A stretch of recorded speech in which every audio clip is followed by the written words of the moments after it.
How long I stood as missing. Now at last I'm dead. Look in my face, no likeness can you see, no tiny trace of him they knew as me. How terrible the change! Even my eyes are strange. So keyed are they to pain that if I chanced to meet my mother in the street, she'd look at me in vain. When she got home I think she'd say, "I saw the saddest sight today, a poilu with no face at all. Far better in the fight to fall than go through life like that, I think. Poor fellow, how he made me shrink! No face, just eyes that seemed to stare at me with anguish and despair. This ghastly war! I'm almost cheered to think my son who disappeared, my boy so handsome and so gay, might have come home like him today. I'm dead. I think it's better to be dead when little children look at you with dread, and when you know your coming home again will only give the ones who love you pain. Ah, who can help but shrink? One cannot blame.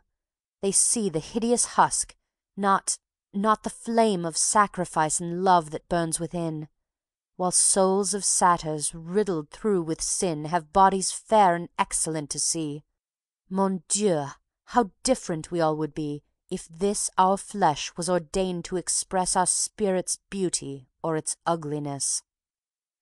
Oh, you who look at me with fear today, and shrink despite yourselves, and turn away, it was for you I suffered woe accursed, for you I braved red battle at its worst, for you I fought and bled and maimed and slew, for you, for you!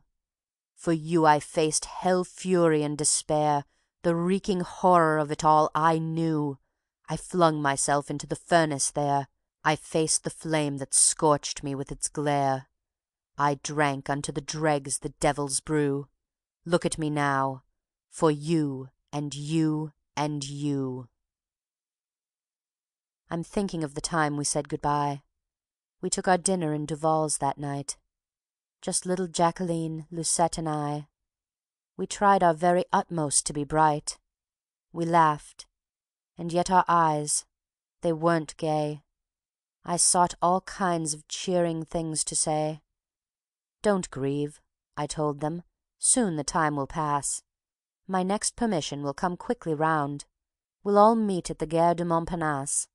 3 times I've come already, safe and sound."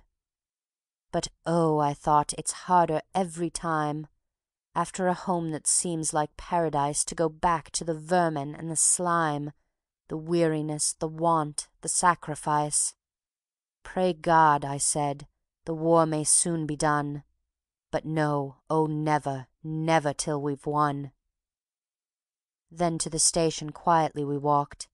I had my rifle in my haversack, my heavy boots, my blankets on my back.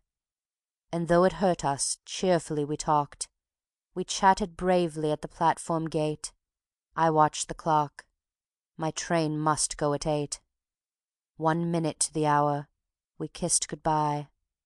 Then, oh, they both broke down with piteous cry. I went. Their way was barred. They could not pass. I looked back as the train began to start. Once more I ran with anguish at my heart, and through the bars I kissed my little lass. 3 years have gone. They've waited day by day. I never came. I did not even write, for when I saw my face was such a sight, I thought that I had better stay away. And so I took the name of one who died, a friendless friend who perished by my side. In Prussian prison camps 3 years of hell I kept my secret. Oh, I kept it well. And now I'm free, but none shall ever know. They think I died out there. It's better so. Today I passed my wife in widow's weeds. I brushed her arm. She did not even look. So white, so pinched her face, my heart still bleeds. And at the touch of her, oh, how I shook! And then last night I passed the window where they sat together. I could see them clear, the lamplight softly gleaming on their hair, and all the room so full of cozy cheer. My wife was sewing, while my daughter read. I even saw my portrait on the wall. I wanted to rush in, to tell them all, and then I cursed myself. You're dead! You're dead! God, how I watched them from the darkness there, clutching the dripping branches of a tree, peering as close as ever I might dare, and sobbing, sobbing oh so bitterly. But no, it's folly, and I mustn't stay. Tomorrow I am going far away. I'll find a ship and sail before the mast. In some wild land I'll bury all the past.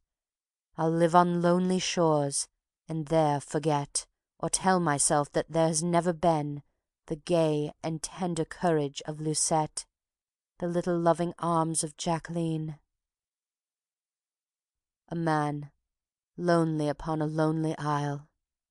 Sometimes I'll look towards the north and smile to think they're happy, and they both believe I died for France, and that I lie at rest. And for my glory's sake they've ceased to grieve, and hold my memory sacred. Ah, that's best. And in that thought I'll find my joy and peace, as there alone I wait the last release. L'Envoi. We've finished up the filthy war, we've won what we were fighting for. Or have we? I don't know. But anyway, I have my wish. I'm back upon the old Boul' Mich', and how my heart's aglow! Though in my coat's an empty sleeve, ah, do not think I ever grieve, the pension for it, I believe, will keep me on the go. So I'll be free to write, and give my soul to sheer delight, till joy is almost pain. To stand aloof and watch the throng, and worship youth, and sing my song of faith and hope again. To seek for beauty everywhere, to make each day a living prayer that life may not be vain.